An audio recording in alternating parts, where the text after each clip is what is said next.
Bhagavatam കാൻഡോ 2 chapter 4. Bhagavatam സ്കന്ധം 2 അധ്യായം 4. സൂത ഉവാച വയ്യാസകേരിദിവച തത്വനിശ്ചയമാത്മനഃ ഉപധാര്യമതിം കൃഷ്ണേ ഔത്തരേയഃ സദീം വ്യധാത് ആത്മജായാ സുധാകാര പശുദ്രവിണബന്ധുഷു രാജ്യേ ചാവികലേ നിത്യം വിരൂഢാം മമതാം ജഹൗ പപ്രച്ഛചേമമേവാർത്ഥം യന്മാം പൃച്ഛത സത്തമാഃ കൃഷ്ണാനുഭാവശ്രവണേ ശ്രദ്ധധാനോ മഹാമനാഃ സംസ്ഥാം വിജ്ഞായ സന്യസ്യ കർമ്മത്രൈവർഗികം ച യത് വാസുദേവേ ഭഗവതി ആത്മഭാവം ദൃഢം ഗതഃ രാജോവാച സമീചീനം വചോ ബ്രഹ്മൻ സർവജ്ഞസ്യ തവാനഘ തമോ വിശീര്യതേ മഹ്യം ഹരേ കഥയതഃ കഥാം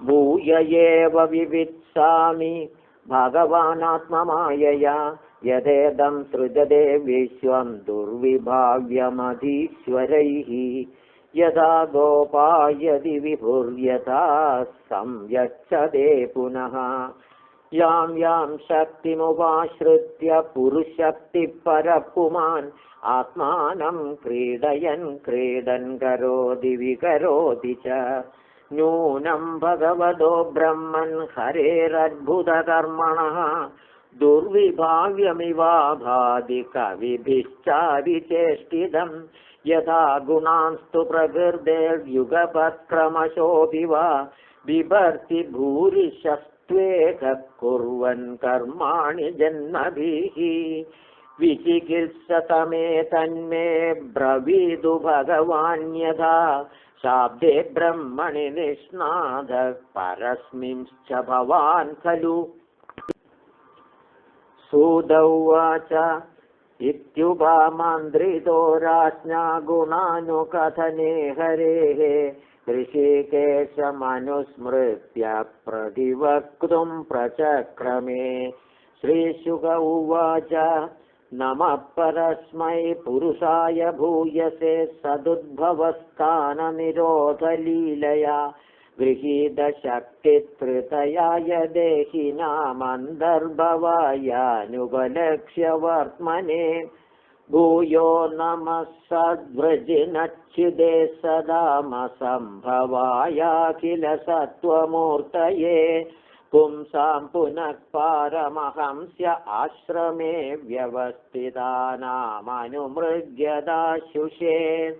നമോ നമസ്തേ സ്ത്വർഷഭായ സത്വതാം വിദൂരകാഷ്ഠായ മുഹുഃ നിരസ്തസാമ്യാതിശയേന രാധസാ സ്വധാമനി ബ്രഹ്മണി രംസ്യതേ നമഃ.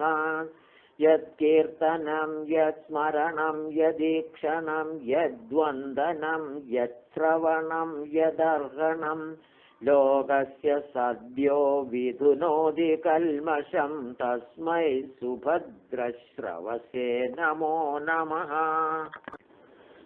വിചക്ഷണായ ചരണോപസാദനാത് സംഗം യുധസ്യോഭയതോന്തരാത്മനഃ വിന്ദന്തി ഹി ബ്രഹ്മഗതിം ഗതക്രമാസ്തസ്മൈ സുഭദ്രശ്രവസേ നമോ നമഃ. തപസ്വിനോ ദാനപരായശസ്വിനോ മനസ്വിനോ മന്ത്രവിദഃ സുമംഗളാഃ ക്ഷേമം ന വിന്ദന്തി വിനായദർപ്പണം തസ്മൈ സുഭദ്രശ്രവസേ നമോ നമഃ. കിരാതഹൂണാന്ത്രപുളിന്ദപുൽക്കസാ ആഭീരകങ്കായവനാകസാദയഃ യേന്യേ ജപാവാ യദുപാശ്രയാശ്രയാ ശുദ്ധ്യന്തി തസ്മൈ പ്രഭവിഷ്ണവേ നമഃ. स एष आत्मात्मवदामधीश्वरस्त्रयीमयो धर्ममयस्तपोमयः गतव्यलीकैरजशङ्करादिभिर्वितर्क्य लिङ्गो भगवान् प्रसीदताम् श्रियः पतिर्यज्ञपतिः प्रजापतिर्धियां पतिर्लोकपतिर्धरापतिः पतिर्गतिश्चान्दकवृष्णिसात्वतां प्रसीदतां मे भगवान् सदां पतिः यदङ्ग्र्यभिध्यानसमाधितौ तया धियानुपश्यन्ति हि तत्त्वमात्मनः वदन्ति चैदत्कवयो यथा रुजं समे मुकुन्दो भगवान् प्रसीदताम् प्रचोदितायेन पुरा सरस्वती वितन्वताजस्य सदीं स्मृतिं हृदि स्वलक्षणा प्रादुरभूत् किलास्य धस्समे ऋषीणामृषभः प्रसीदताम् भूतैर्महद्भिर्ययिमा पुरो विभुर्निर्माय शेदेयदमूषु पूरुषः भुङ्क्ते गुणान् षोडश षोडशात्मकः सोऽलङ्कृशिष्ट भगवान्वचांसि मे नमस्तस्मै भगवते वासुदेवाय वेदसे पभुर्ज्ञानमयं सौम्यायन्मुखाम्बुरुहासवम् येददेवात्मभूराजन्नारदाय विभृच्छते वेदगर्भोऽभ्यधात् साक्षाद्यदा हरिरात्मनः इति श्रीमद्भागवते महापुराणे पारमहंस्यां संहितायां द्वितीयस्कन्धे चतुर्थोऽध्यायः।